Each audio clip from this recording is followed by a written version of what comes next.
This is the annual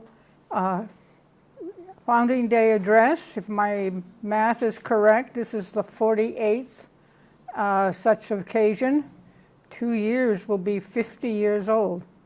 That Founding Day address in 1976 was given by Professor Raghavan Iyer, one of the co-founders with his wife Nandini, to the Institute, and they had a vision and they needed some heads, hands, and feet to help them with them, and a lot of people did exactly that. We'll be taking a complicated journey, but that's the life of William Penn, Jr. And we'll, let's see, I've got to get used to this. Here's a picture of him at 22. He looks young, sensitive, eyes wide open, and that seemed to be his inner, you might say, personality. He got quite a bit of training at a Puritan high school he went to, private school. Here's, this is not a picture, it's a portrait. This is a portrait when he's an older man, obviously, and might have been done back in England. But he lived quite a life, as I hope to show to you. These are the basic facts of William Penn. His birth in 1644, which was a very busy year in London, and he passed away on July 30th, 1783. So he lived to be 73 years old.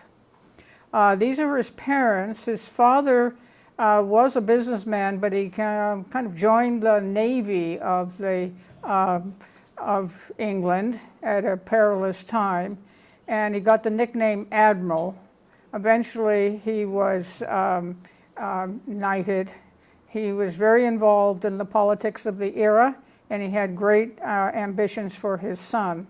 His mother was the Dutch daughter of a wealthy businessman, and she seemed to be the ideal mother, very caring, because there were some contentious times that she had to bring peace to the family. He was married twice. His first wife passed away, born the same year he was, but she passed away in 1694. She bore him 8 children. 4 of them died in infancy, one of them on the very same day that she was born. And then he remarried at a very, when he was through a very contentious challenge, and he sired 9 children, so it's a total 17. 3 infants died there. He was obviously the older man to this younger woman, and we do have some portraits of them, but we had to be efficient with our slides, so to speak. Historians don't know very much about family life, but what they see that both marriages were happy, the family life was happy, except for the activities of William Jr. at a certain point. So those are the facts.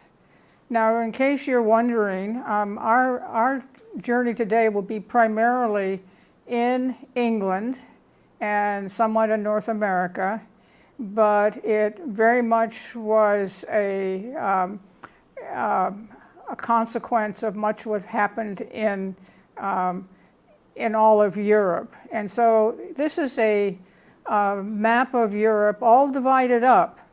It had been united by the Holy Roman Empire, but Martin Luther had something to say about that, as we'll briefly mention. We're going to have a 7-minute history lesson in just a sec. This was the time of the Treaty of Westphalia, which most historians see as, well, this is when, you know, all that fighting's over with. Now this is what the result. We're no longer united. We're all divided up, and this is just to kind of distinguish their degree of independence. And notice the Scandinavian countries are included in this map.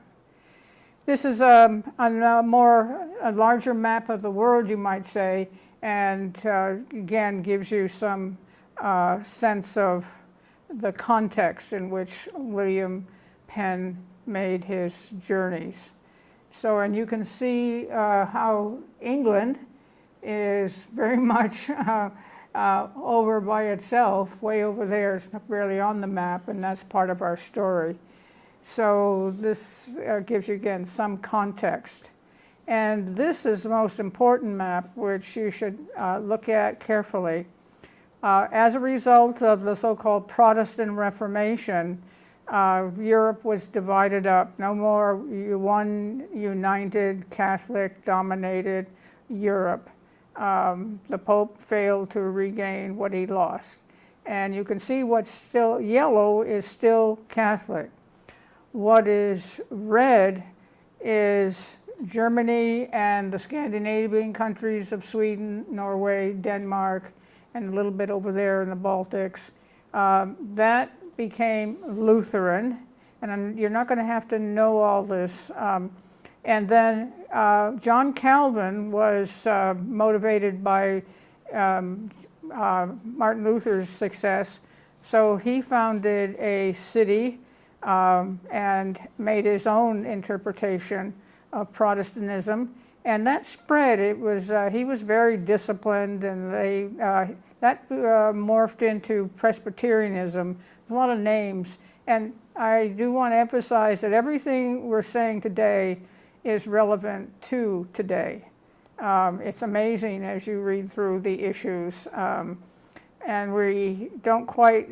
We're not quite anticipating the return of a king, but maybe something like a king, who knows.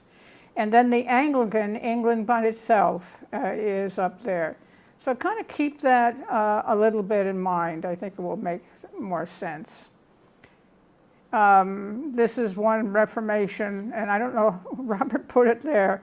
It just so happens the Protestants in France were called Huguenots. They were mostly in the south, though they migrated north. And at first they were very skilled in kind of making accommodation with the French king. I kind of smiled at it because these are my ancestors. The brothers Dorrance were Huguenots, went through 4 countries trying to find a refuge after the slaughter of about 400 Huguenots in Paris one bright day. And they finally ended up in Rhode Island, which suited them just fine. So this is very much a tale of migration. Now this one might scare you. Now in all these slides, you don't have to even read them. You don't have to, and we're not going to try to read them ourselves. There's points, and we've usually bolded those that are worth mentioning. But for English history, the big entry into the Protestant Reformation was, as you might have heard, Henry VIII, and wanting a divorce so that he could remarry, because his first wife, who was a Spanish princess, was the boy that she bore died, and then there were just daughters, and he wanted a male heir, so he wanted a divorce. So, and this was the first, as you know. He had 6 wives, and how he handled that, and we all go to movies and whatever to follow that. There was a kind of contentions in English history mid-16th century, and a gal named Mary, Queen of Scots, lost her head, and Elizabeth became queen for a good, long, stable time. And she was being pushed to catch up to the Spanish and the Portuguese and the Dutch, who had gotten rich from global trade. And she also defeated the Spanish Navy. You probably heard about that, the big galleons in the English Channel. And that was the beginning of England coming back into some strength. But she died without heirs, 1603, but she whispered when her head was on the pillow in the last day that James I of Scotland would be a right successor. So then, as you might have heard about, and I wouldn't even take any time on this, but they're part of the story, he came down, he became James the First. The first thing he did is claim that he had the divine right of kings, that God made him. He had selected him to be the king of England. And he was an okay guy, not too effective, I hear. But one thing he did was to see that the Book of Common Prayer have a new edition, which is still in publication today, and a committee to go out and do something similar to what Luther had done. Luther had the Holy Bible translated from Latin to German so ordinary people could read it. This version was going to be translated into English, and it's still in use today. You may have a copy on some back shelf of your house. I have one that I got when I was 8 years old. So 1611. So if scholars to this day say that it was well researched, well written. So those are his proof of his Protestant commitment.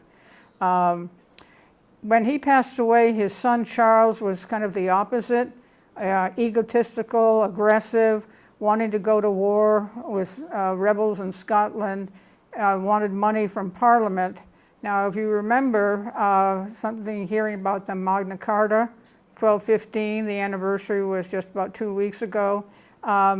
That's when the noblemen surrounded King John and said, no money without our consent. And that pretty much prevailed, so that's a continuing problem for the kings of England. They have to go and get approval. Charles tried, was refused because the Parliament didn't think it was a necessary war.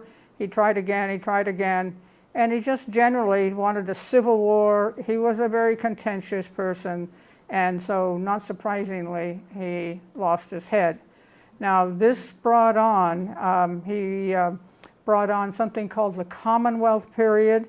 You might have heard about that. It's, when the monarchy was abolished, Charles was put in prison. He was given back by the Scots to the English and put him in prison several years. And then the leader that was most effective in this period, Oliver Cromwell, you probably heard about, there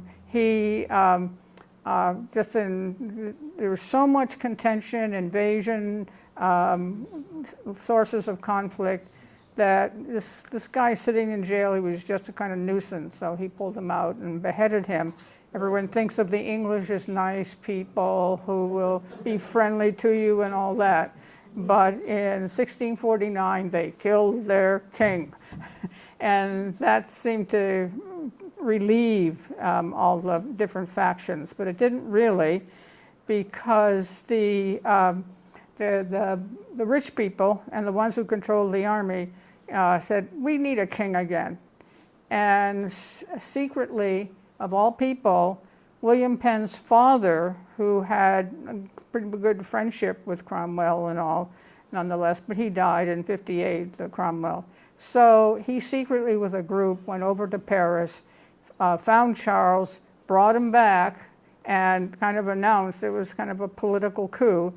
We're going to have a king again. Here he is. He's back to help us. And he was king of England for 25 years, and very much part of our story. At his coronation, this was called the Restoration, because, you know, out came all the trappings of the high life that had been part of royal England at this period. And there was a grand coronation, and who sat in the front row center? William Penn Sr.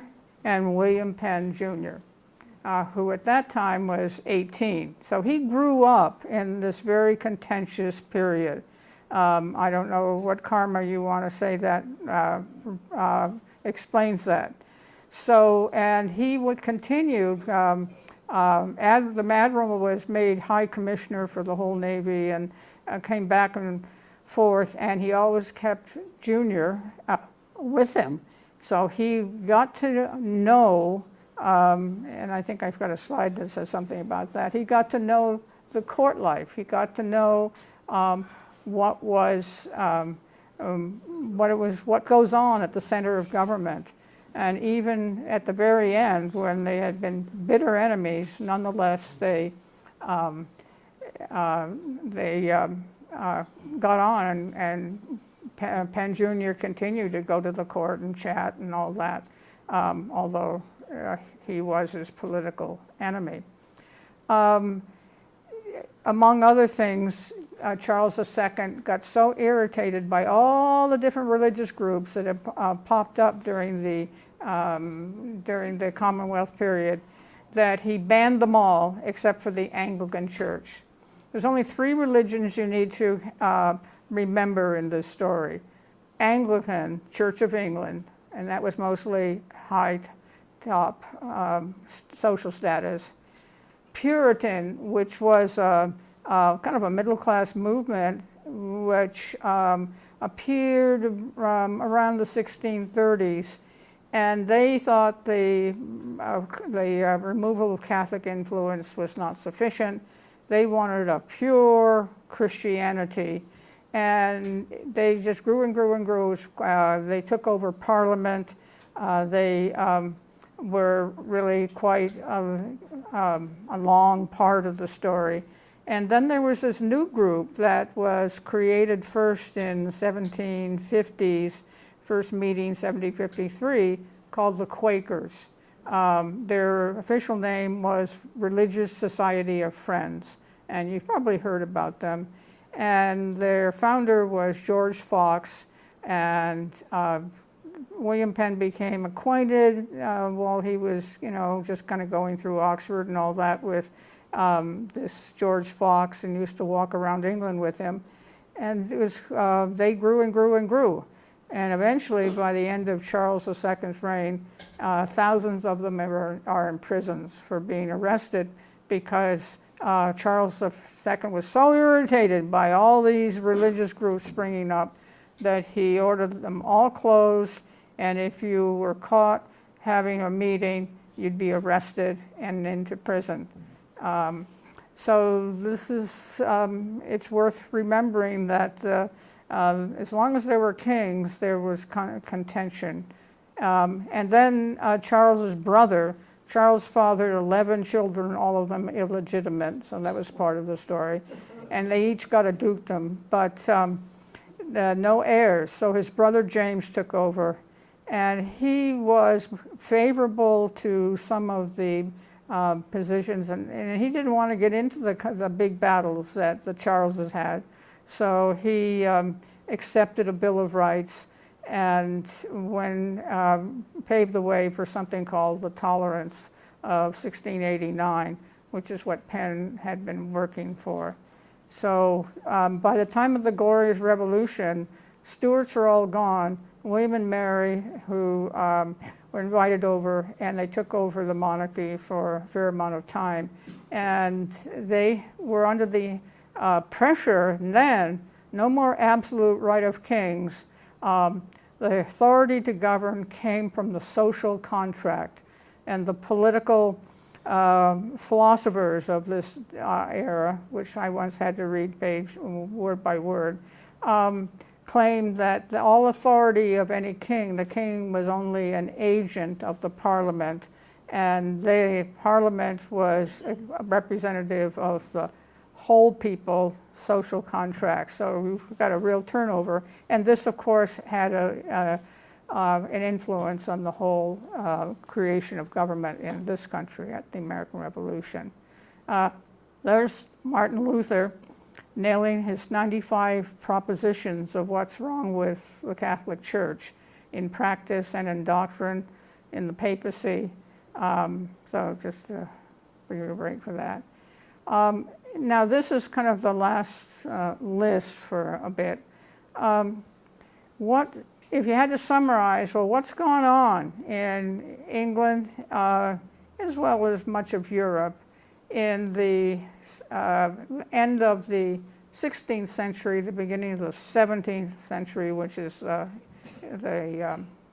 things.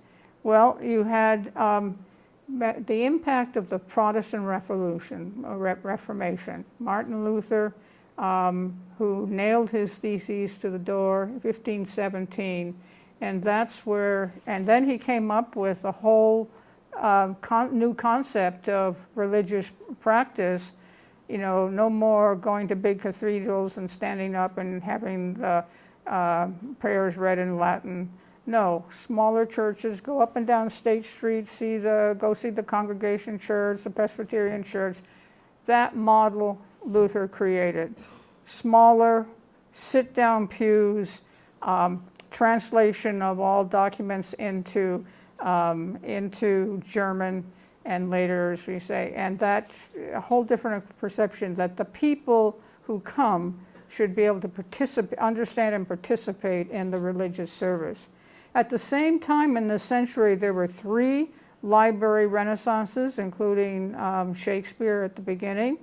Many books published with the new Gutenberg printing press, articles, newspapers, tabloids. So people were reading and people were reacting. We'll hear more about that. John Milton was this, he wrote this defense of freedom of speech and Paradise Lost, and he finally gave up on all churches. He didn't want anything to do with any of them. He could just find his own religion. Thank you very much. This is something, I won't go through it, but this is something of the summary of this Commonwealth period between 1642 and 1660. All levels of things were going on, including, as we've already mentioned, and the Puritans, again, dominated Parliament, and they could put up a defense against the Anglicans quite a bit.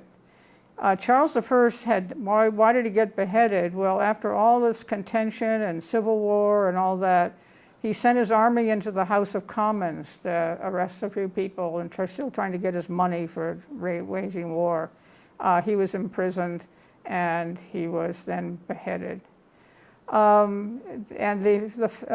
the same time in this period, England's being attacked by Spain, Portugal, the Dutch, because the assumption was if you didn't have a king, well, you're vulnerable, no national security. So you better get rid of that. This is, so we've kind of gone through this, we won't stick with that.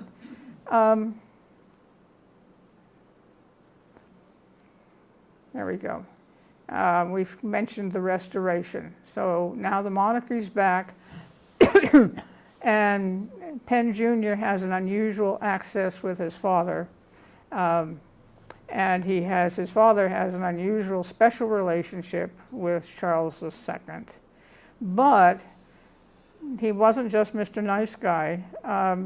He's the one who started the harassment and persecution of all sects except the Anglican Church. So he was trying to wipe out all the freedom that had flourished during the Commonwealth period. And so we've got if you were caught attending a banned meeting, you were arrested, you were put in jail with no knowledge really of what the charges were against you.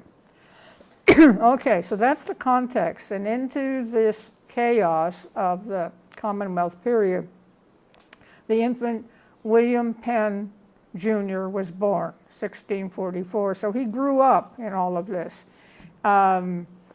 And he, I don't know, it was not very available, his childhood, his teenage. At one point, the whole family was sent to Ireland because his father lost the battle in the war, etc.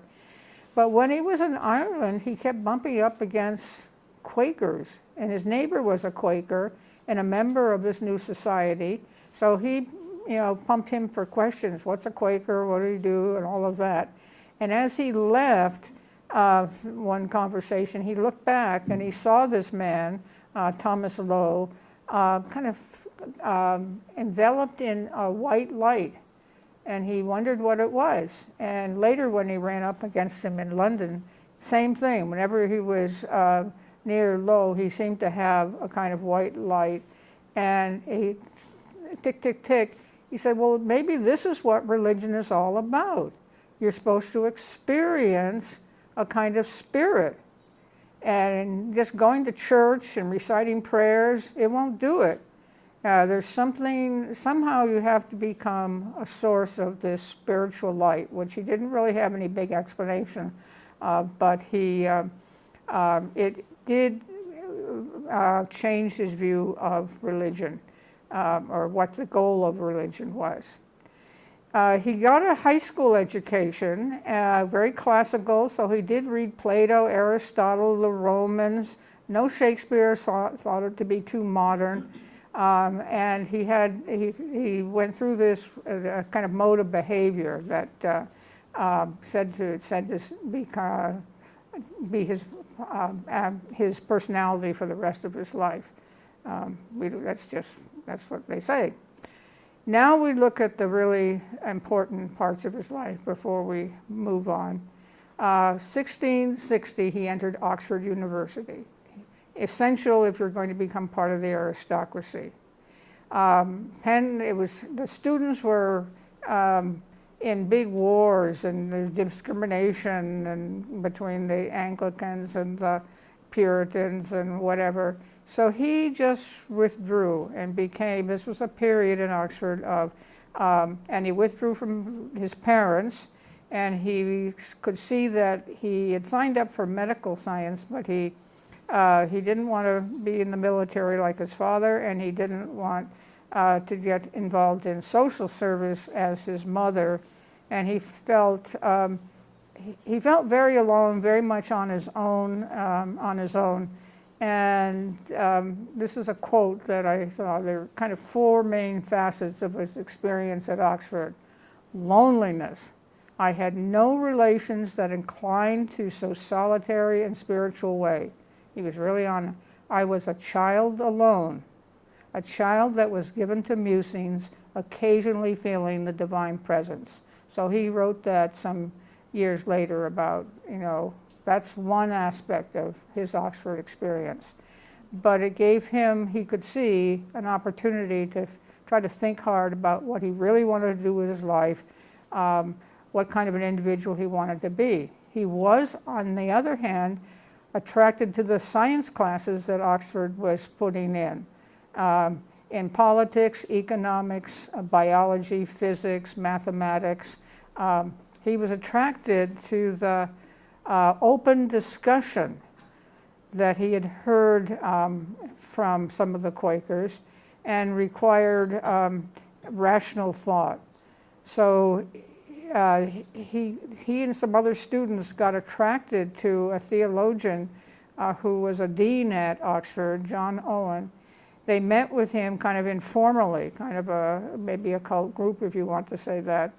The administration got wind of this. It seemed a little bit beyond the pale of the discipline they expected. So Owen was suspended, and the students were warned that they shouldn't expect him.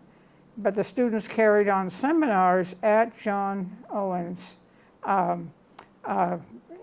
his home. Like Sunday afternoons, they go and continue with this, which Penn just loved. Open discussion, open discussion. This seems to be what was missing because everybody was afraid of being arrested. His training really, with the Owen discussions, gave birth to what later called philosophy. And he acquired certain skills of abstract thinking, of identification of ideas, concepts, and using them to build theories, helped by facts, but discussing the theory through reasoned debate. This is what he thought he wasn't getting from religions or traditional education. And then, this was very important, testing the theories in the real world. How can you help others? How can you help society improve? The whole notion of culture. How can you, going through this process, this philosophical process, and with reasoned debate, and being consciously in the world of abstraction rather than just using sense perception of, you know, what down on earth you might be looking at. And so this, he did get out of Oxford. But when Owen was fired from the university, when the university found out about these secret meetings in his home, he was fired, and the students were warned, don't come. And most of them did drop out, but Penn didn't. He and some others kept coming. And then the university stepped in even harder and thought they got to get control over these students. And so they put in requirement of daily chapel and required dress. And here Penn, who had been kind of quiet and obedient, so to speak, he rebelled. He refused to have religion forced upon him. He was not going to go to daily chapel. And so there he was expelled from Oxford. And when he went home, he'd already been home for one bout of contention. But the father was irate. There's stories of him having a cane that he could beat Penn with, throw a chair at the wall and all that. And father expelled him from the home. And later when he was mad at him, he expelled him again and said, you're not going to get any inheritance. So he was homeless.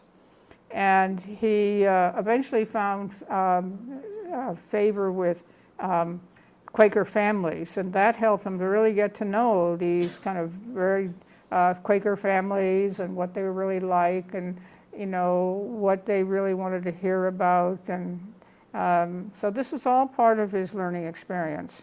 The mother made peace, but they all three agreed that it was time for something else, and the something else was to send him abroad. Before the social gossip would destroy the whole family. And he was asked to live by a Moise Emirat to live with him for a year. And this is, we're all trying to kind of put together what experiences did Penn have that later would make him so able and strong in the creative projects he got into, like founding Pennsylvania.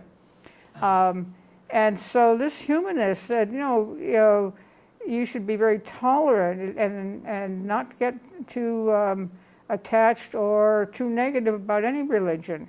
And he particularly removed for him the belief in the doctrine of original sin, which was being used a lot at that time to threaten people.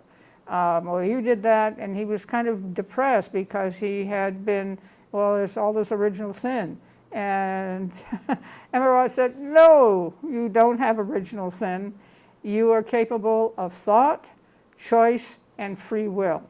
And that was a big issue at the time. Do human beings have free will?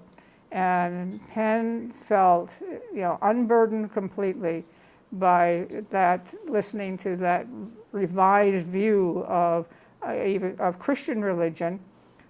He enjoyed very much the French experience. He learned how to dress properly, manners, all that.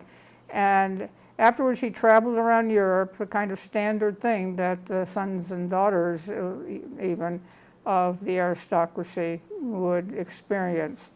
And when he got home, his parents were thrilled. He was mature, he was well dressed, and he always kept up being well dressed, a cut above, no dungarees for him. The father sent him to law school, which was for a year. That was another skill that proved very useful. He revisited Ireland and saw how many, and talked to the Quakers who had taken refuge while he was abroad.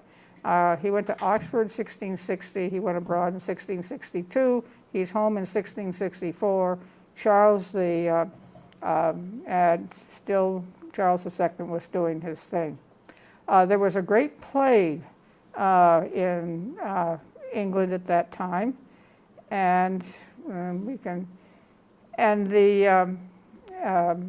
go back, I guess. There was a great plague, and Penn's reaction to it, to all the suffering, it gave me a sense of the vanity of this world and of the irreligiousness of the religions in it.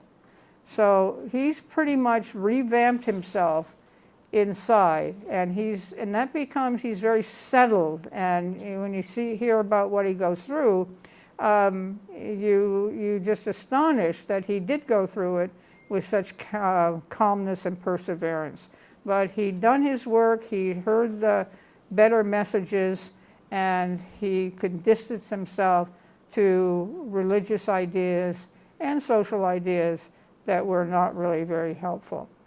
Now, having mentioned, so by this time there were Quakers everywhere. They were the best organized, and they actually had a formal hierarchy, but they had just hundreds of Quaker meetings going on. And so he becomes a member of the society. He said, well, this is what I want to participate in. So what's this Quakerism? And I'd like you to think, as we look at this briefly, why was the general public, the government, why was so much animosity, hatred of the Quakers, that they were willing to, in some cases kill them, or certainly put them in jail to get them out of the way, to make them illegal, etc. And so let's take a few minutes to look at who are the Quakers and what are their beliefs and practices. I've mentioned George Fox, the name of it. The phrase Quaker comes from a biblical phrase, tremble at the word of the Lord. I thought it came from a different source, but this is where it came. So we're not fooling around here. We really want to take this perspective now, and we should tremble at the word of the Lord.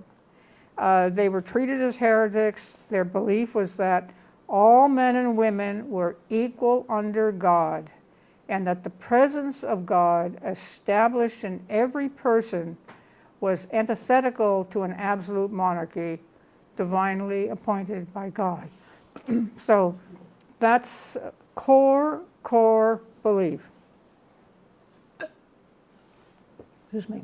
They refused to swear oaths of allegiance to the king, and they said, well, Jesus said don't swear oaths, and one way that showed up is in the United States Constitution, where there were a number of Quakers gathered around the discussions of the Constitutional Convention of 1787.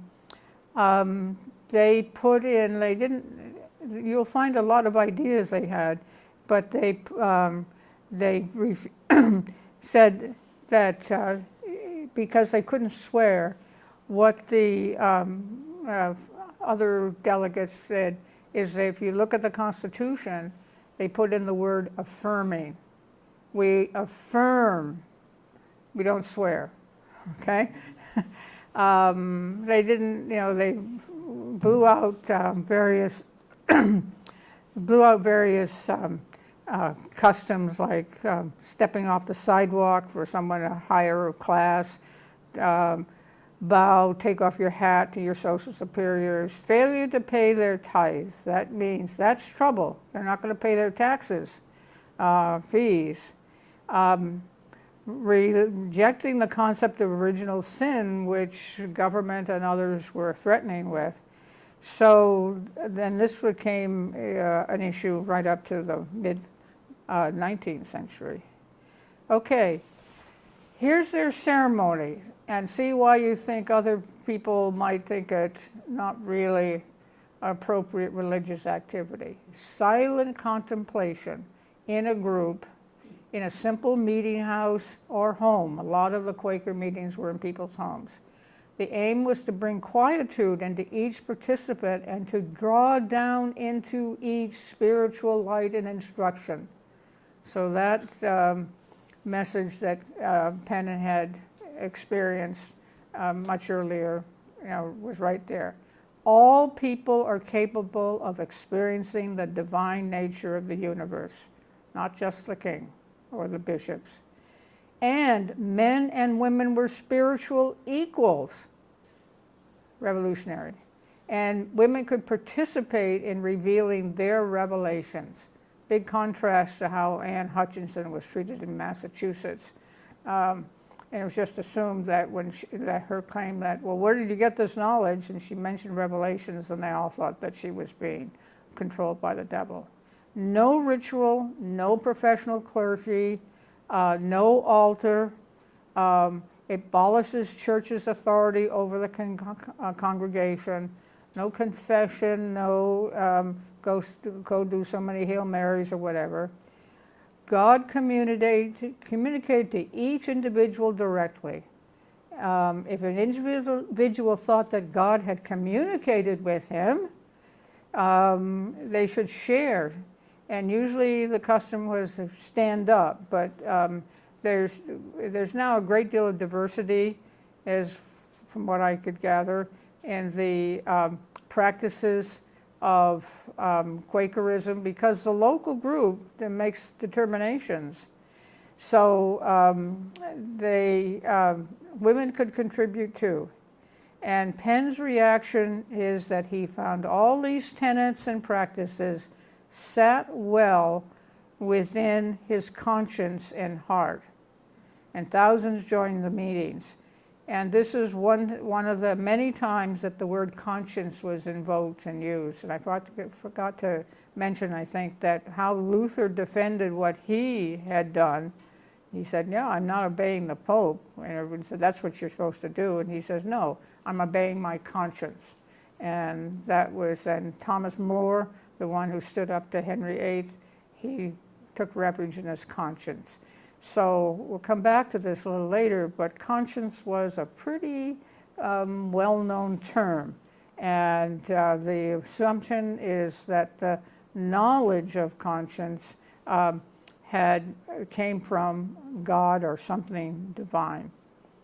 And then Penn's role, though, in this Quakerism was to become the first theologian, the writer, the theorist, and the legal defender of Quakerism. So whereas Fox was the man on the ground, who really, and Penn wrote an autobiography defending all the good qualities of George Fox. He wasn't just a wild-eyed, out-of-control dissenter. No, he was a fine human being. And this helped. And as Fox said, why do you walk around and do all this? Well, God who made the world did not dwell in temples made with hands. Interesting idea. So he really helped defend the role of conscience and the rights of the individual, which becomes more and more part of this story. This is just a list of some of the sects that grew up in the Commonwealth period. This is just a little list, and you can see there are just all kinds of ones. I was meant to find out who the Muggetonians are, but the Diggers, the Soul Sleepers, the Seventh-day Baptists we still have with us today. So anybody and everybody who wanted to form a religious group could do so, increasingly under legal pressure, but it is a very important, you might say, precedent that's being created. Okay, now before we do some traveling, we want to look at Penn's role in publications, persecutions, and imprisonment. It became his activity, but also many of the Quakers who were imprisoned. What could you do in prison? You could write. And so maybe you'd get a book or two to read, but mainly you had this time in your hands, you could write. And Penn wrote, and for about 15 years, he was just producing long lists of articles, essays, pamphlets, books, and you can get to them on the internet. It is very much a contribution he made. So now we're getting more fundamental, you might say, to in the inner sense of creating this new religion, Quakerism. There's too much to try to go into in this time period, but I picked out 3 issues that became very much, he was under attack for in a very definite way. Since he was a teenager, he wondered about this doctrine of the Trinity, that that God, Jesus, and the Holy Spirit, they all were God. They were all eternal. They were all infinite. And this really came out of Catholicism, and it was standard teaching, and he just didn't make sense to him. You know, how could there be 3 gods? There's just one God. So his first book, where he wrote openly, he attacked the Catholics, but he seemed to be denying the Trinity, which was a big deal for him to do, upstart, so to speak. He was about 25, 26 at this time. And the bishop wrote a letter saying, you better write some letters in which you withdraw that statement. And he was serious, or you're going to face life imprisonment. And so he did write a letter back to the bishop. He got himself out of hot water then, but he kind of agreed that there was a way that Jesus Christ is a mighty God with infinity, eternity.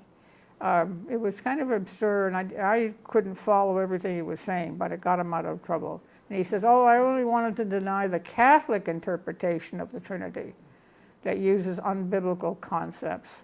So he's getting cleverer at this game. The second kind of major accomplishment during this period, he produced a book. It's famous, it's still in print today. You can go online and with 35 seconds, you can pull it up. And it's got this discourse showing the nature and discipline of the Holy Cross of Christ and the denial of self and daily hearing of Christ's cross as the alone way to rest and the kingdom of God. And he said, well, we need to go back to primitive Christianity. By that he meant the Christianity of Jesus and his disciples, just sitting down, talking about things. And this book became, he wrote it in less than 8 months. He had absolutely no books. I think he had 2 objectives. One was to try to present Christianity as it truly was, good Christianity, and expose false Christianity with beliefs that took people to darkness and evil. And he wanted to do this in part, and so he writes, and when you start to read it, at first it's difficult, but you get into it, it's very absorbing. It actually brought tears to my eyes to read this incredibly positive and seemingly accurate description of what Christianity was supposed to be. And he wanted to prove it by writing about the lives of these many spiritual seekers. He actually he had, no resources other than memory. He wrote the whole thing, including descriptions of 68 examples, and it was beyond the history of Christianity as a formal known religion. Moses was one of those, and he mentioned people in Egyptian and Chaldean history, as well as bringing up various saints from earlier Christianity. So he wrote this a fantastic book, which again you can read. The Avalon Project has made it a project for several years, 20 or so, to do a fresh research into the history of the Bible, and to make it and organize it in a way that it could be very helpful. If he lists all the good qualities of a Christian, and he lists all the bad qualities of a selfish fake practitioner of Christianity. And I meant to bring that list, but it sounds like a list that someone might use to compare a sacrificing, compassionate person with a selfish, greedy, negative person. So he tried to get an audience with the king to talk it over. They didn't, but they did let him out. But what his famous statement was, "My prison will be my grave before I will bridge a jot, for I owe my conscience to no mortal man." So we go back to that notion of the individuality of perception and of belief and of practice. And so no mortal man can interfere with my conscience. I have to raise, and he talks in terms of raising consciousness very much. He had no remorse for his aggressive actions, vowed to keep fighting, and meanwhile the king is clamping down more and more on the Quakers, jailed thousands of them.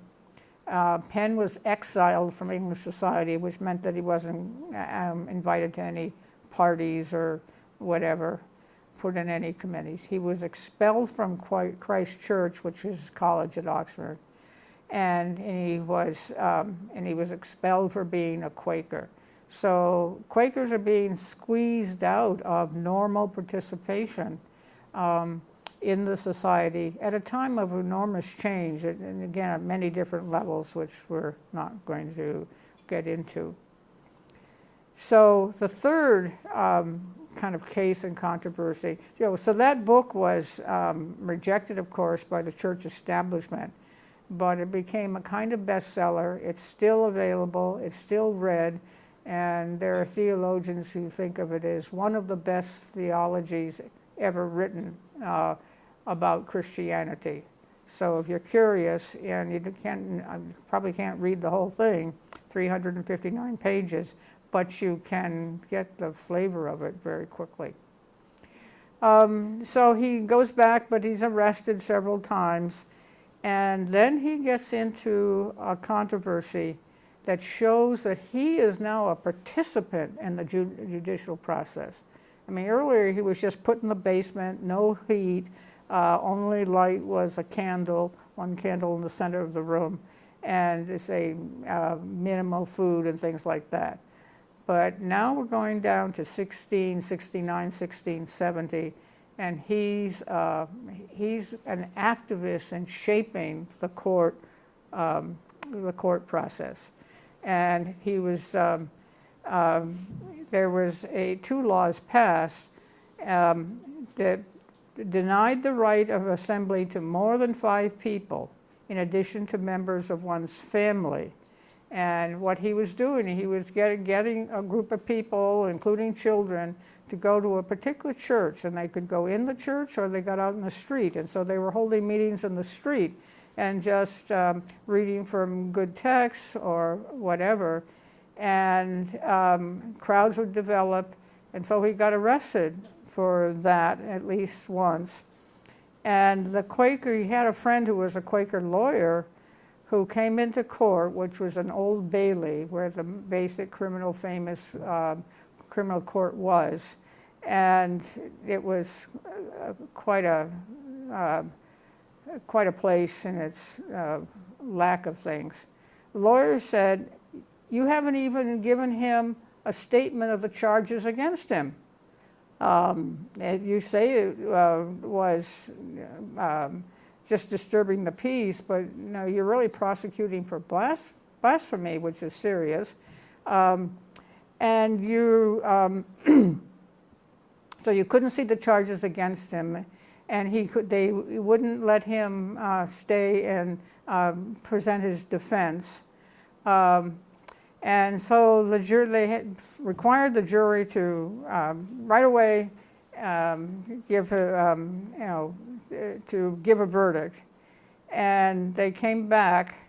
First, they had a verdict of one man, and not the other. They were trying the head of the jury and Penn, and kind of the focus was on them. And so one was guilty, one was not guilty. They wouldn't hold Penn guilty. And they, okay, you're going to go to jail tonight, and you come back in 2 days with a verdict. They came back, as the jury made its verdict, not guilty. And the jury was ordered to reconsider the verdict, choose a new foreman. They were, meanwhile, what you can't describe, but it's vivid enough in the sources. In this court proceeding, the judge was shouting, the prosecutor was charging, Penn was shouting, the jury was shouting. It was just a kind of chaos, which commonly, I guess, did arise in such things. So it was just chaos. And finally, they took Penn out, bound and gagged. And the jurors said, "We're going with that man." All of 12 of them, because if one man had held out, they could use him to continue the case. And so then they were there for 6 nights. And Lord Mayor, who was the local prosecutor, "You shall not be dismissed until we have a decision that the court will accept," which means guilty, "and you shall be imprisoned up." And he thought he was getting at the working class values with this, "without meat, drink, fire, or smoke." Fire, I think, is alcohol. "With God's aid, we'll get a guilty decision or you will starve to death." And so that's a rather unorthodox and unacceptable judicial process. Now,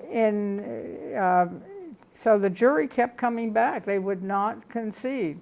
The not guilty was what the court assumed is that they could change the verdict. And the jury managed to win the right of all juries to be free from the control of the judges. And this shaped what we know as jury nullification, which isn't what it seemed like. It means that the court, whether the judge or wherever, cannot change a jury's verdict. Where have we heard about that recently? Well, it had been kind of a principle, but not very much adhered to. But with this case, you got an absolute rendering or reinforcement of jury nullification. And so it's famous. It's in law books. Every law student has to learn about it. Also, the head of the jury put in a writ of habeas corpus, which technically means let us have the body. It's still used today. It's a request, if we think you've been detained, but bring the person to court. We want to see you. In case you're all beat up and all that. Meanwhile, during this week, the popular press, the tabloids they have in England with big headlines, that was all week long, every day. There wasn't news about foreign policy. There was news about this trial. And so the system was getting a little bit irritated. So the case was put to a superior court judge. And he dismissed the case, dropped all the charges, and he basically said these fines and imprisonment imposed unconstitutional and held that a jury could not be punished for its decision. Oh, because one of the things that the court did was threaten if the jury didn't come back with a guilty verdict and soon, they would be docked a year's wages. So this was how involved it got. Blackstone, when it all came through with a support for this, the jury's refusal, He says this is the sacred bulwark of our liberties. So that's a very famous case. You can read all about it. And it certainly was a big victory for him. By this time, 1680, he's kind of tired. He goes home. He gets married to his second wife. He just does his writing. So he kind of, and he also has to, it's not 1690, he goes home. It's 1670, excuse me. His father is passing away, and he wants him to come visit him, but he'd have to pay his fine, which is like playing guilty. And son said, no, I entreat you not to purchase my liberty. So he didn't get to go visit his father, but his father, who had been so angry in earlier years at this son who wasn't going to become part of the aristocracy, had gained respect for him, his courage, his perseverance, his integrity, and he could see that the system needed to be shaken up. So he paid his fine despite this, and sent in the letter, let nothing in this world tempt you to wrong your conscience. So there we go back to this idea. What is conscience? The father also wrote a letter to the Duke of York, which was James, about to become James II, and the king, and asked them to protect his son. And they said yes, in return for the admiral's lifetime of service to the crown, agreed to protect young Penn and made him a royal counselor. So he maintained, despite their intense opposition on various issues, and still going in and out of jail, they had a kind of friendship, which is totally odd, but we don't get much psychology in the historical sources of that. Okay. He inherited a fortune. He still found himself in another jail term for 6 months. And he was still committed to Quakerism. He went on for a better part of a decade in the 70s, missionary work, Holland, Germany. Persecution worsened, and he said, we got to do something about this. We've got so many Quakers in jail, so many meetings are disrupted. We need to, something's got to be done. And by that time, a number of Quakers or others are going, this is past the whole Commonwealth period and all, but there's no stability, but people were moving to North America. And that's a story in itself. There were already, they discovered there were Norwegians and Swedes living there in villages, and people were moving. It was pretty empty, and there's no government. And this is the first 100 years of settlement by Europeans in the New World. Remember Boston, Plymouth, Virginia, Maryland. But it was all kind of ad hoc. But the king gave Trump a very large set, wait a minute, I'm on the wrong, there we go. So Penn comes up with the idea, we've got to move to North America. And Fox went over, and there weren't wild Indians running around. There was, what was it that there's good forests and there's good land, and so came back with a positive report. And so Penn kind of said, well, let's take a chance with this. And he went to the king, and he added and asked for, do you think you could give us some land? And it was done subtly. The king had borrowed. The whole story of Charles not having enough money, he was borrowing from the Portuguese, the Spanish, the Dutch. The French probably put him on a monthly allowance. And he had borrowed money from Penn's father, and so had quite a large debt with him. And so the king thought, okay, I'll give you the land, and you'll forgive me the debt. And so that's what happened. we're going to go to North America and see what we can do there, provide a home where there's free exercise of religion. Although in 1689, they extracted from James II the Toleration Act, and they had also a Bill of Rights, and there's actually about 4 documents in there that James was responsible for saying yes to, but he was so afraid of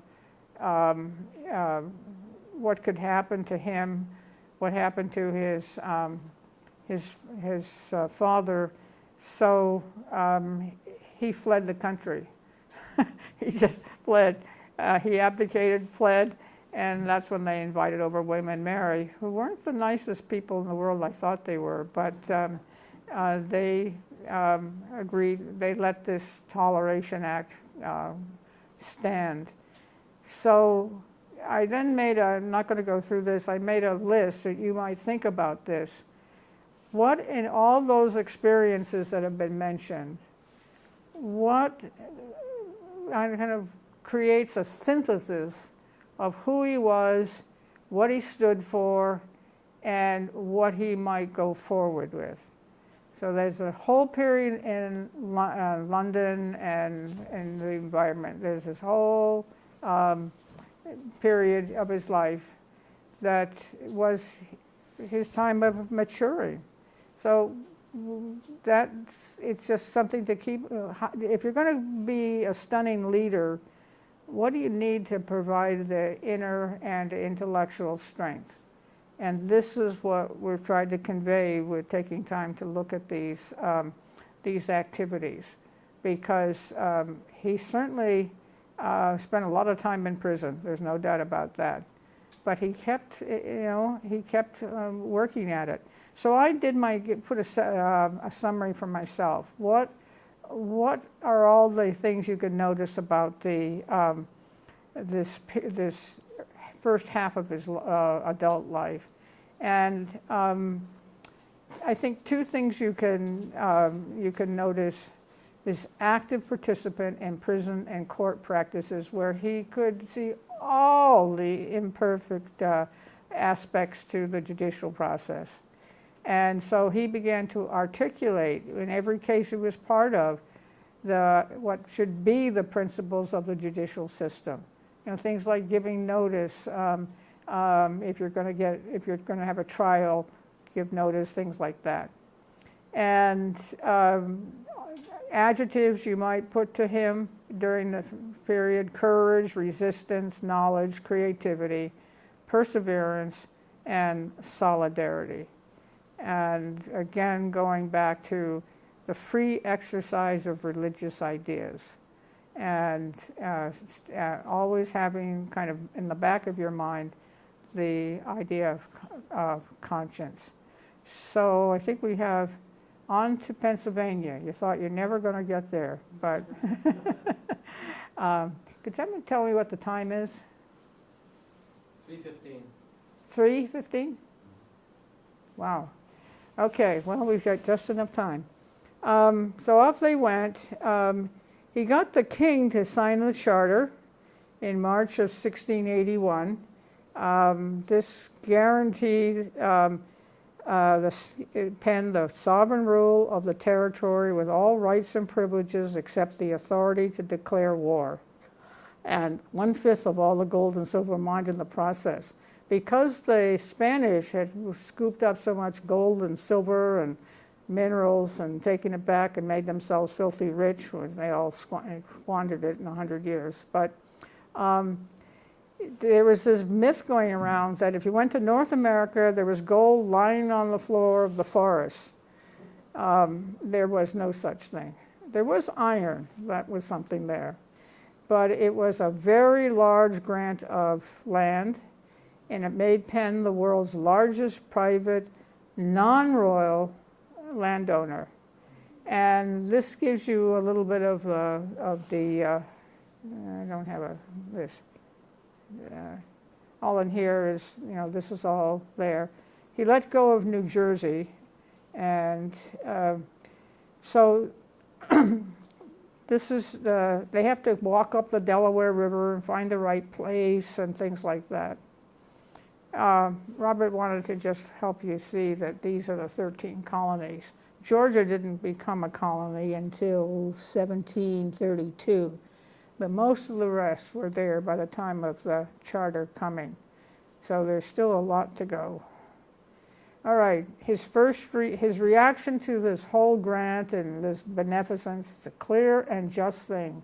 And my God, who has given it to me through many difficulties, will, I believe, bless and make it the seed of a nation. And he did, once he kind of got settled and organized in Pennsylvania and Philadelphia, he did make a proposal that all the colonies become a kind of confederation. Not that they kind of disappear from their identity, but he made that proposal that later Ben Franklin's going to make about 15 years before the Revolutionary War. So he made a treaty. One of the first things he did is to make a treaty with the tribe of the Lenape people. And here's a rendition of it. You can see this difference in dress. This included the rights of members to traverse through the property they sold, to hunt, fish, and gather other foodstuffs. And Trump paid him. I mean, he really did have a lot of money, I gather. So he paid the Indians for this land and made them friendly. And then they had to work out a way to kind of have commissioners up on the borders to kind of keep some security there. So that that particular agreement was not well received by his sons. Okay, here's he had actually, before he got there, had drafted a Charter of Liberties, and you're going to see a little bit more of that in a bit, which included things like free exercise of religion, fair trial, freedom from unjust imprisonment. There's a whole list of it, which we'll reference in a minute. And they basically summarize what was not the case in England. I mean, he took his experience, missing, gonna have this, this, this. He called his plan for a new colony the Holy Experiment. It would be a refuge for persecuted people and enable them to build the ideal Christian community and to cultivate conscience. And he, some people assume that when he inherited his land, he called it just Penn. It was, no, Sylvia, the king made it Pennsylvania. So that came from the king. And that it was going to be just for Quakers. And Penn said, no, it's for everybody who comes here, including different religions, and maybe it's Jews, and maybe it's Calvinists, or maybe it was because diversity is good. We need diversity. We need, and the Germans built a colony within a colony with his permission, and that that kind of organization, if you want to call it, is still in functioning today, but it's more functioning as an NGO. He wanted, as one test of what he was doing, that if he wrote a constitution, which we're going to look at in a very few minutes, it would leave him and his successors to the power of doing mischief, so that the will of one man, a king, may not hinder the good of the whole country. So he's shifting, he's turning upside down. Who or what is the beneficiary and the prime authority, you might say, for this new colony? To recruit settlers, he only stayed first for 2 years, 1682 to 4. He had to go back to fight Lord Baltimore's suit to try to take over land. And I think his wife wanted a little respite from the wild. But he wrote a prospectus, he traveled around Europe and told people about this wonderful place, and attracted minorities from all, look at this list, you can read it, I think, but everything you can think of. Mennonites, Amish, Catholics, Lutheran Jews, and then from all these countries, come on over.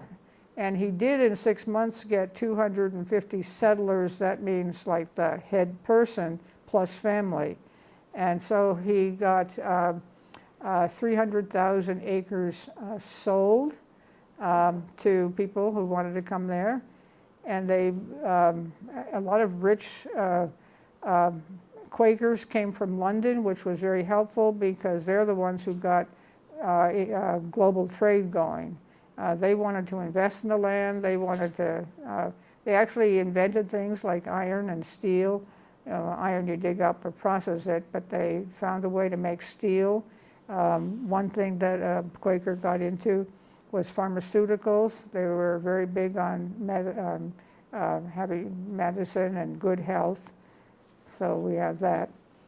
And here was the initial vision we want the city to have trees, not like London. And he came back, he was gone 18 years. The city had changed, the population had grown, the trees had grown up just like he wanted, trade was booming, everybody seemed very happy and vital. This is taking it down almost to 1700. America had become a global market, vitality was obvious. And one of the things that they wanted to make sure they had was schools. And the Quakers took on the responsibility for building and running elementary schools. Some colleges got built in a while. And there was a lot of protests. Well, no, these poor kids, they should just go out and work. And he said, no, there'll be a better workforce if they're literate and trained.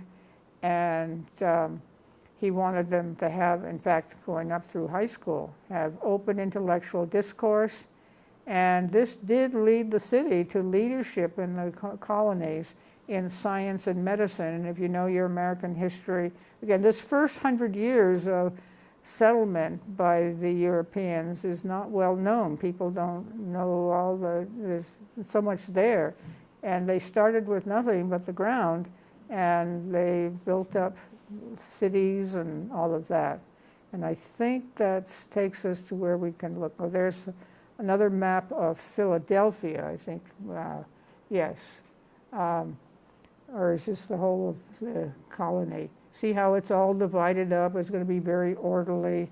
But it needs a constitution. Just a few things here. They were modern in their treatment of mental illness, decriminalizing insanity, turned away from punishment and conflict. The purpose of prisons, they're famous for this, is not to punish, but to provide a place and time for contemplating and growth in moral consciences. He did not oppose slavery, but by 20 years after the founding, individuals were coming forth to question slavery. And by 1755, in various steps, slavery, no Quaker could own or use slaves. So that issue was not front and center in the beginning. Religious freedom was. Now, Robert, I think we now, well, there is this second holy experiment. Once we'll look briefly at the government plan, or maybe not completely briefly. The Quakers were leaders in the actual government, but after 2 years, they thought, this isn't what we really want to do. We want to be helping build the colony. So they resigned, and they created something called the Voluntary Benevolent Associations. By the 19th century, there are all kinds of benevolent associations in America. They're really the NGOs of this. And they would build schools, hospitals, and asylums for the entire colony, and funded privately by wealthy Quakers. And this was their civic activism. And they also created an association called the Friendly Association, Repairing and Preserving Peace with the Indians. and they had a system of commissioners who would interact, negotiate with the Indians. And I know you're not supposed to call them Indians, but that's what they were called at the time. This is Independence Hall, and this is where they, maybe put that up over here. Yeah. I need the yellow folder. So, just another segment which we could spend the whole time on, but I know you're looking at that birthday cake over there, so. Now, I don't think we're going to be able to project these because we've had trouble streaming. We weren't able to show a lot of the slides. But it's projected now. Yeah, we'll see how long it lasts. Okay. All right, so he did say we're going to have a constitution. He used that word once, but they called it a framework. We need a foundation for our organization and for government. And so we'll hit a few highlights of this. He wrote it in a year. It was finished, it was in 3 parts, and it was finished by mid-May of 1682. So that's a very fast turnaround compared to the constitutional buildup. This is the preface, and he gives, in a sense, the basic presuppositions. And this is one that makes academics uncomfortable. It actually got some revisions in 1701 and called the Charter of Privileges. He's right up front with saying some religious ideas. So when the great and wise God had made the world of all his creatures, it pleased him to choose his man to be his deputy to rule it and to fit him for so great a change and trust. Because man has the skill and power and the integrity to use those powers justly. This was his native goodness. So he's going to make it clear, there is God, and God kind of oversees everything, but he turns the job of creating colonies and governments and all that over to man. And completely. There isn't, every other month God saying, no, do this, don't do that, etc. And he then makes a basic distinction between the usual coercive need to handle people whose lust has gotten beyond control. And yes, you need government to provide resistance and correction to those who get caught up in this. And he goes into a lot of explanation here, government actually does a lot of good things. And you need government. And government can actually, he's got the phrases here, government can do things that, I think it's down here, if we, one more if we, yes, capable of kindness, goodness, and charity, as if it's a more private society. They weakly err that think there's no other use of government than correction. Oh yeah, that's of course is part of it.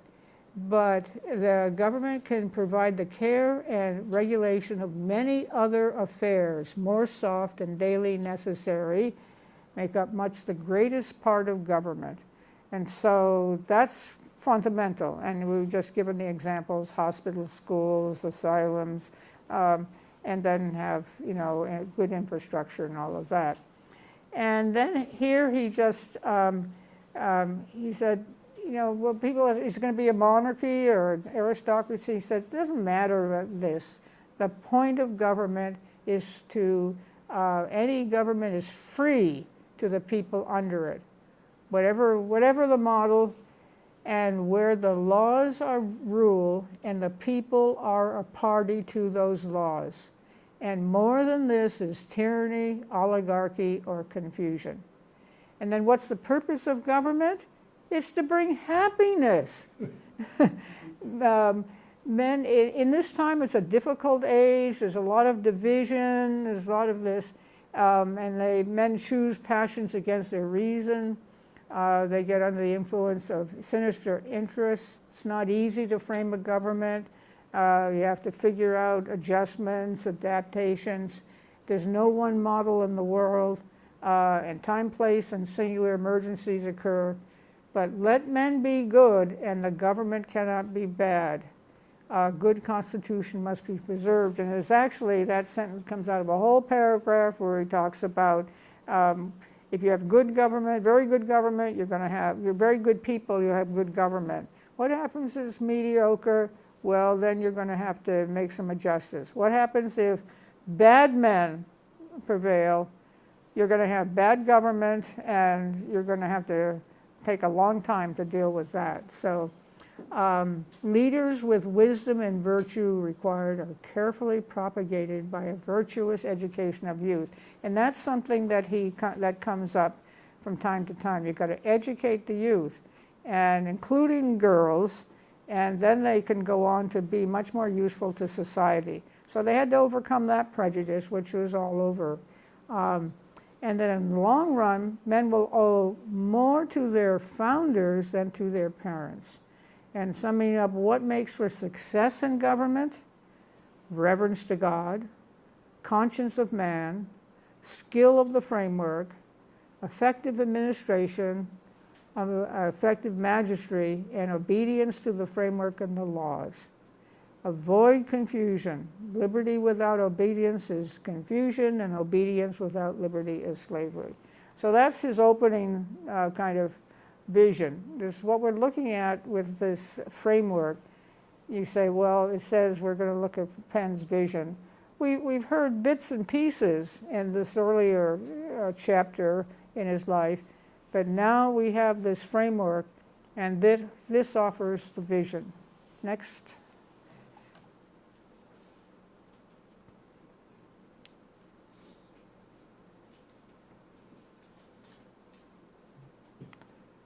I'm very grateful to Robert and to Christine Nolt for helping me with this technical side of things. Okay, this is the second part, and it's the one in which he does, and well, I can do it easy. Where's my yellow folder? Are you still alive and awake? Yeah. Are you supposed to see your slide right now? No, No. because I warned you. I know. They kept that saying, you we can't take questions. stream it and project it at the same time, because there's not enough information. So you've all missed many slides. Well, everything you gave me, we showed. Okay, now part 2 is the framework of institutions. And it's very, very extensive. There is lots of detail. And guess what?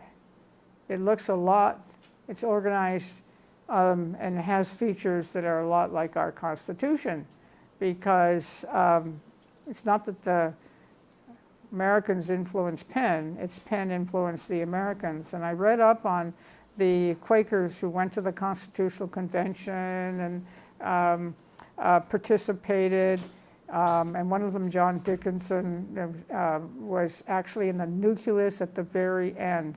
And he's the one who insisted on putting affirming rather than swearing to the So it does create it's a legislative, it doesn't quite use that language. There's a governor. Now there's the framework for the whole of Pennsylvania, and then there are baby frameworks for each county. And we don't go into that. There's going to be a provincial council, which is very important in this first Constitution, and they're the one who's going to hear and discuss proposals that the governor submits to them. And he has a whole formula for three-year terms and alternating, and it's all organized. And one thing he does, he puts the kind of the dates. On the second day of the third month, they should do this. And then for any feature they've got, so it's specific. You know that this is what you've got to renew. You're going to hold an election. You're going to open the judiciary.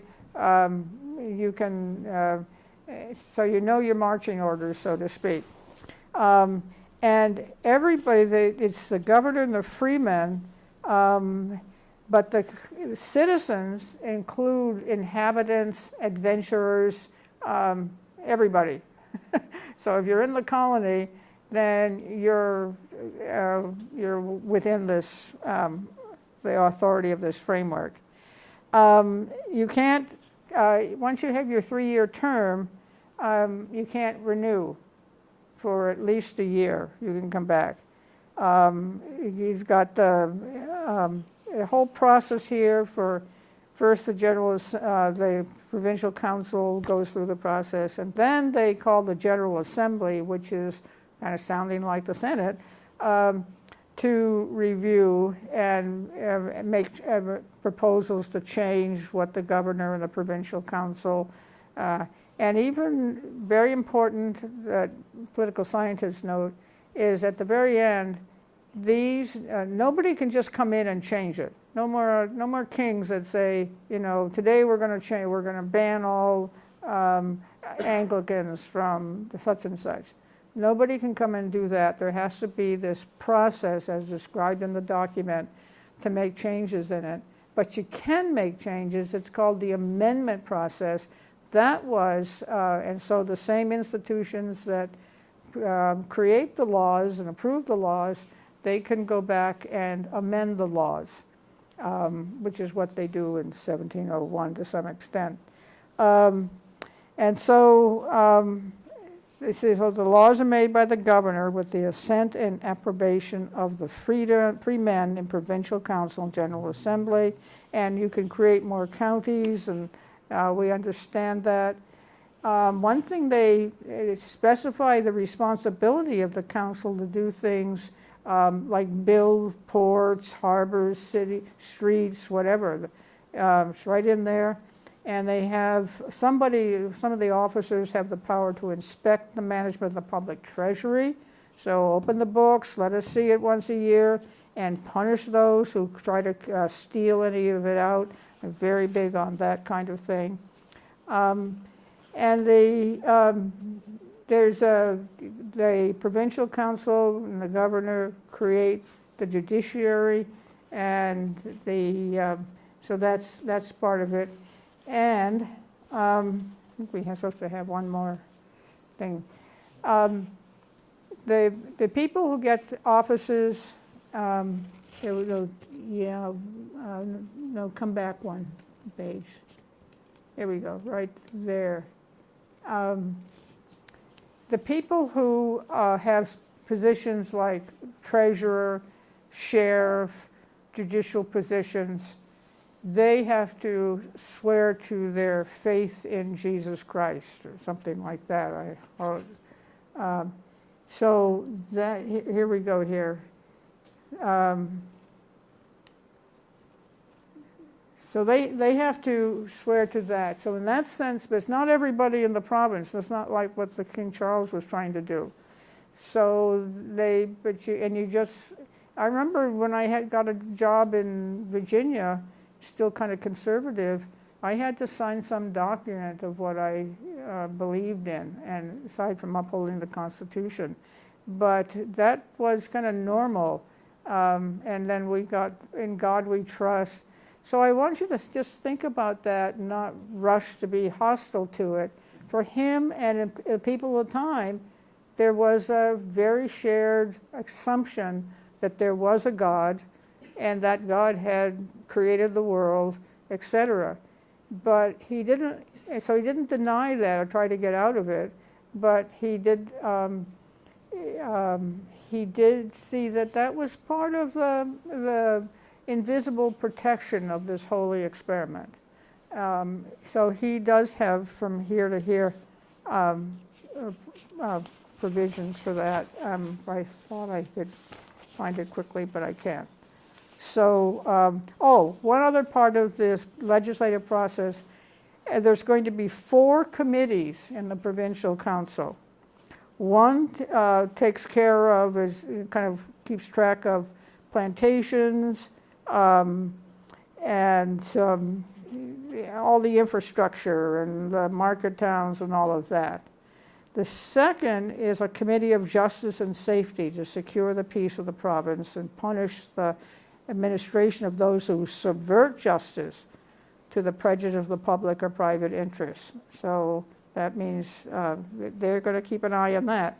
Thirdly, a committee of trade and treasury who regulate all trade and commerce and, according to the law, encourage manufacturing and the country's growth and defray the public charge of the province and do the budget. Fourthly, a committee of manners with education and arts, that all wicked and scandalous living may be prevented and that youth may be successfully trained up in virtue and useful knowledge and arts. And members of the General Assembly can meet and confer with anyone in these committees, and then that might be turned into proposed laws. So that's a lot of innovations, and there's a lot of kind of similarities, things thrown in that really match what's in our own Constitution. Okay, number 3? We're almost done.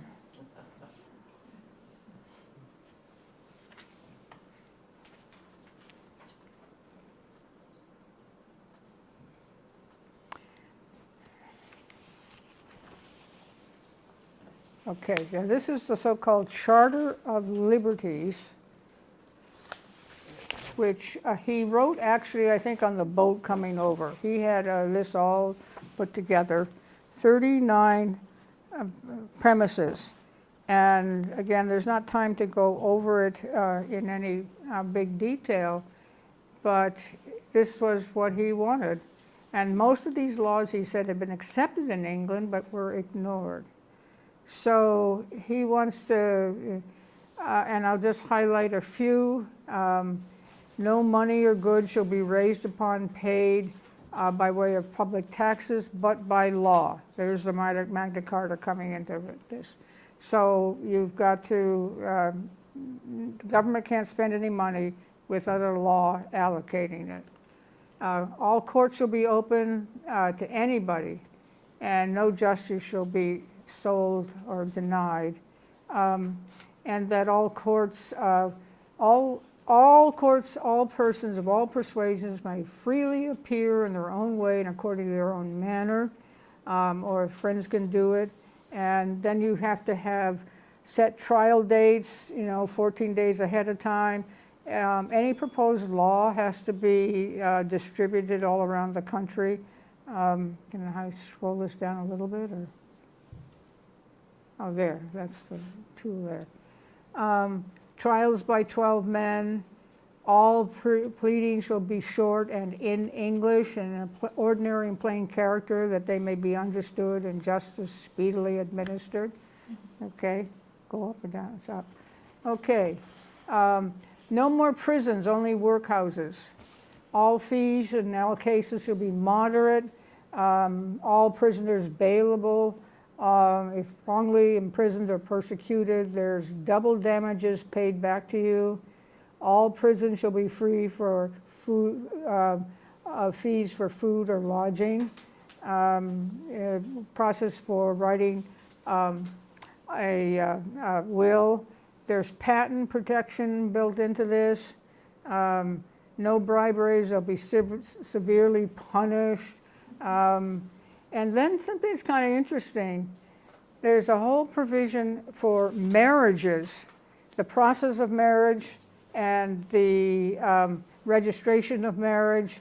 Yes, we'll consult with the parents or guardians, and there should be publication of the plan to marry. All the procedures was exactly the same as we have today, I think, pretty much, okay? I don't think there's any blood test. And that the same thing that all charters, so all has to be registered. And so we know who's married to whom. And if that's a kind of a new thing that government takes care of that. And then all gifts, grants, income, all that has to be registered, and there's an enrollment process there. Go ahead. And there's a register, the separate register for births, marriages, burials, wills, and letters of administration, distinct from any other, which is what we have today. You know, you're supposed to report a death or a birth or whatever. And there's a register, this is kind of important to just mention, a register for all indentured servants. They're the ones that, you know, contracted informally to work for someone. It was a major source of labor in the first 100 years of the colony, up until the Revolution. And their names, the time, the wages, and the days of payment shall be registered, because employers were often saying, oh, don't have the money to pay you what I said I would do 2 years ago. I don't have the, you need to work 3 more months, or they were always fiddling with that. And so this is all going to be written down and recorded. Interestingly, if you get someone who's a capital offender, as traitors and murderers, 1/3 goes to the next of kin, the remainder goes to the next of kin of the criminal. So 2/3 of whatever's left, might be left over, goes to the kin of the criminal, because that's where the wife and the kids would be supported. You have to swear to be the whole truth and nothing but the truth. And if you're called, you testify falsely, you can be punished for that, and you'll never be credited in any court or before any magistrate. You'll be exposed as a false witness. No one should have more than one public office at one time. All children within the province over the age of 12 years shall be taught, no, under 12 years shall be taught useful trade or skill. And servers, and anyone who is, again, a malicious reporter, backbiter, defamer, and spreader, they can be severely punished as enemies to the peace and concord of the process. So you can see what he's trying to do. He's trying to say, hey, these are the rules, these are the process, and in this way we'll have a community that can bend towards harmony and justice. This is where his vision is of a holy experiment, a vision of a community that actually sustains both, you might say, the mind and the heart. Okay, we'll go to the last document. Oh, last one? Yeah. Yeah, there's a lot of, there's a little bit here and there. Okay, I know it's getting late, but you can stay as long as you want eating birthday cake. We need to go back to that other one. Well, he just says that there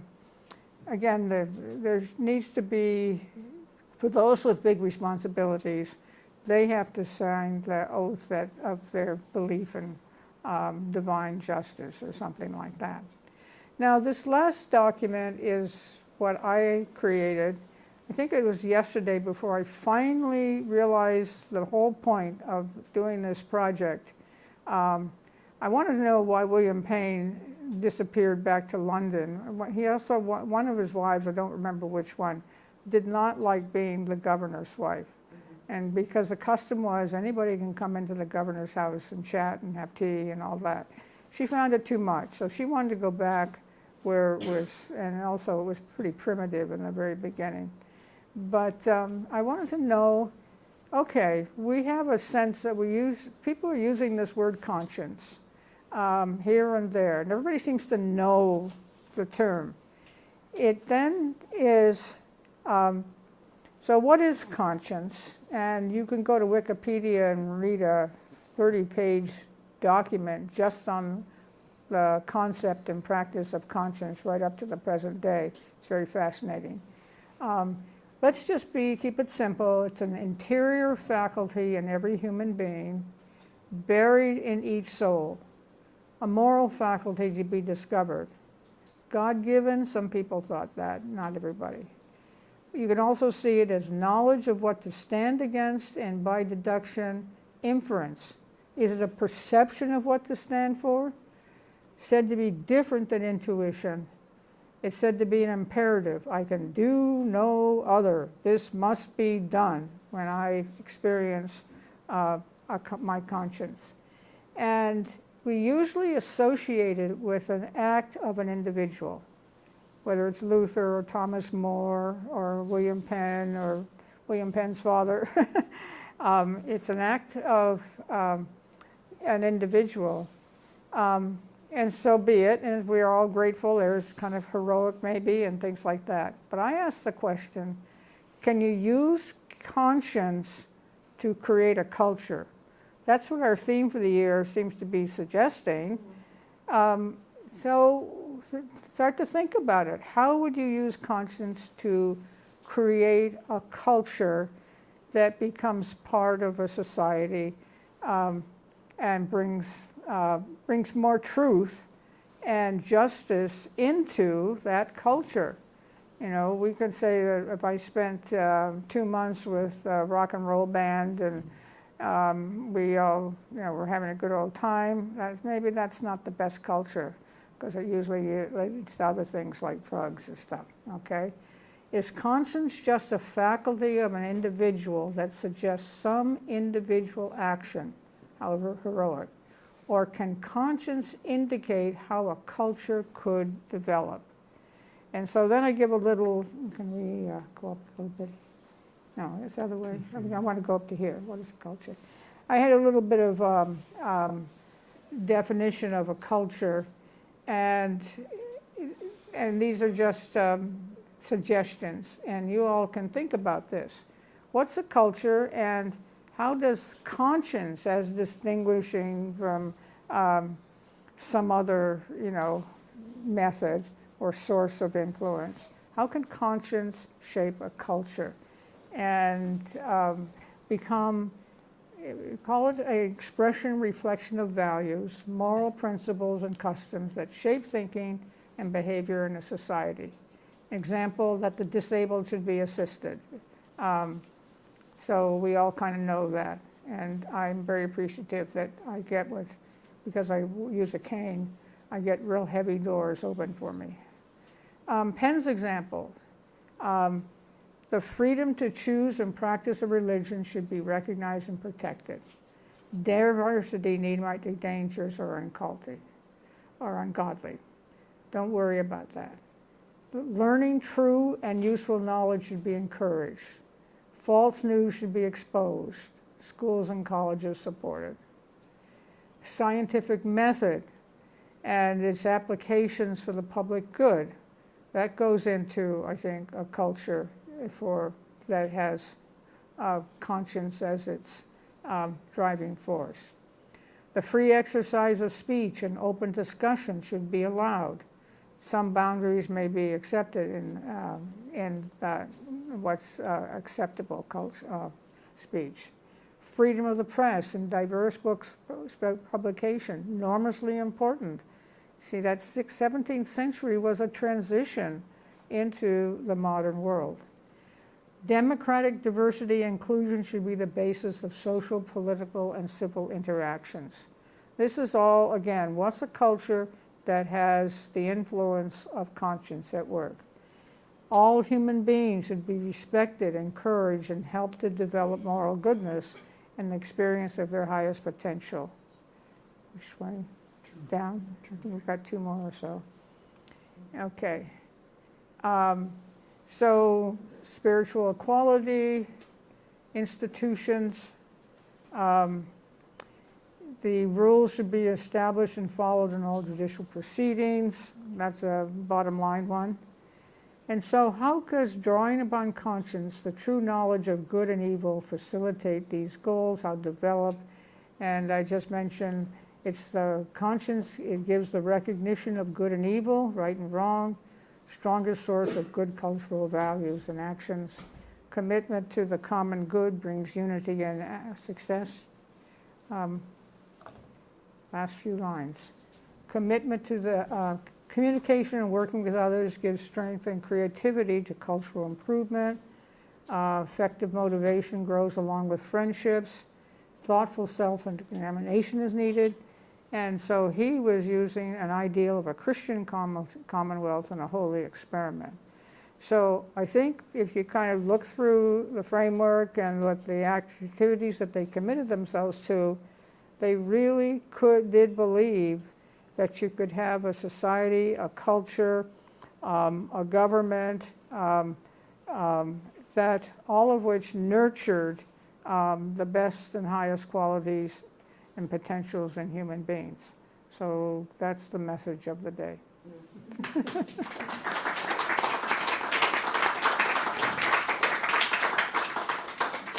Okay, I think we're going to, Alan, you're going to take over. And Yes.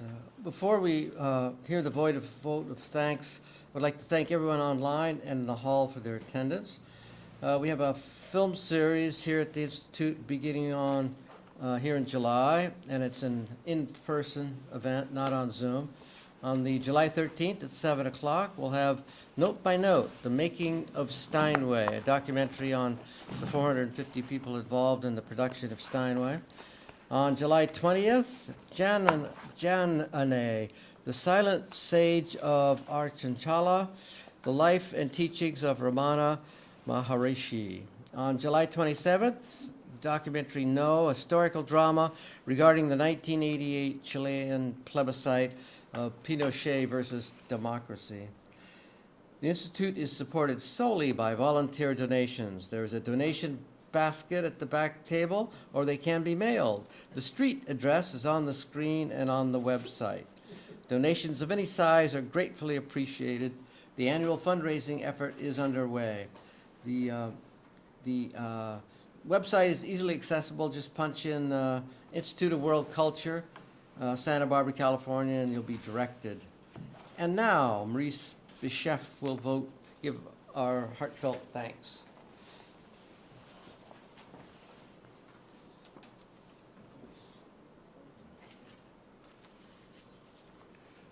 Wow. I knew I'd wear you out. Well, we've been given a magnificent portrait and a magnificent journey into a multi-layered, multifaceted, multi-textured experience of what it's like to have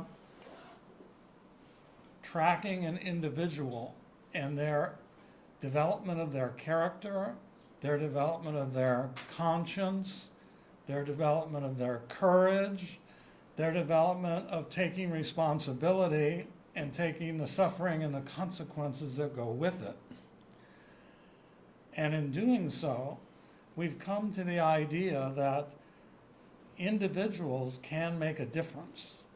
And as Carolyn has really pointed out with William Penn, his development of his conscience, this indestructible inner voice telling him how to discriminate from good and bad,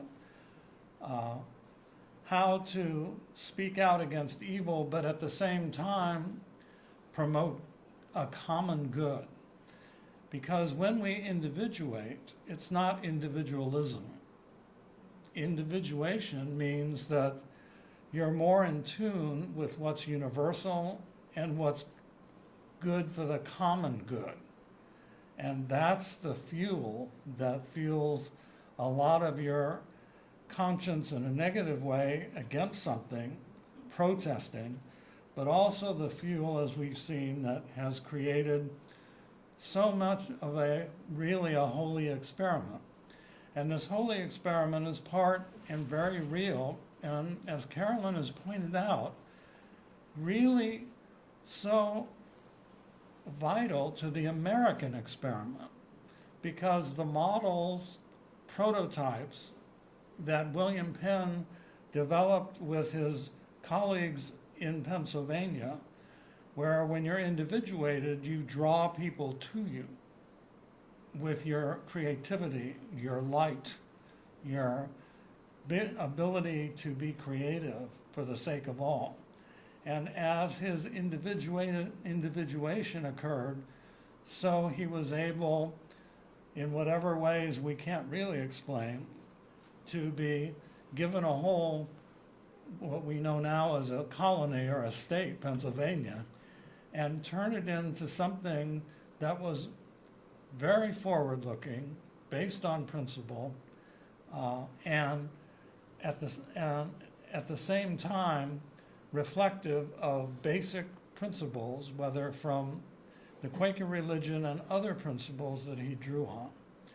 And so, Carolyn, we really want to thank you for this magnificent historical winding path that allowed us to see the complexity and intricacy, but yet the intricate ways in which good can happen and manifest in a chaotic scene, in a scene of a lot of temporal politics. Something we might, of course, reflect on today. And we do appreciate your analogies to today's politics as well. Mm-hmm. So on behalf of all of us at the Institute of World Culture, to Carolyn, who was here at the original Founders' Day of the Institute of World Culture, and has contributed so much over the years to the Institute of World Culture as well. One more great, very insightful contribution. Thank you so much, Carolyn, on this July 4th.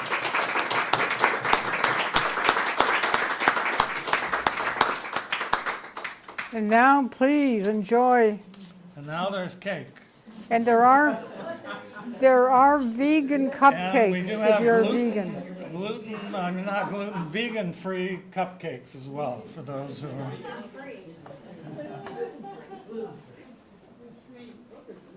Anyway, it's free, whatever it is.